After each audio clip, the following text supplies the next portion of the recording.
புவியின் உள்ளமைப்பு NMS question and answer. The students of Panchayat Union Middle School, Periyakadambur, will answer to the question asked by teacher.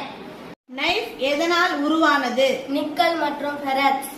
நிலநடுக்கம் மற்றும் எரிமலை வெடிப்பு எந்த விளிம்பின் அருகில் ஏற்படுகின்றது? தட்டுகள்.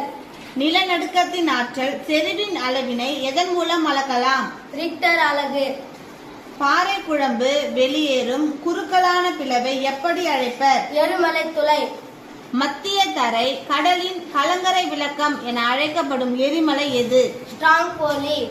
எந்த பகுதி பெருங்கடல் பகுதி நெருப்பு வலயம் என அழைக்கப்படுகிறது? பசிபிக். புவி கருவுக்கும் கவசத்திற்கும் இடையே அமையும் எல்லை கோடு எது? வெயின்சென்ட் குன்பாக். நிலநடுக்க அலைகளை பதிவு செய்யும் கருவியின் பெயர் என்ன? நில அதிர்வுமானி. பாறை குழம்பு வெளியேறி அது பரவி கிடக்கும் பகுதி எப்படி அழைக்கப்படுகிறது? எரிமலை வெளியேற்றம்.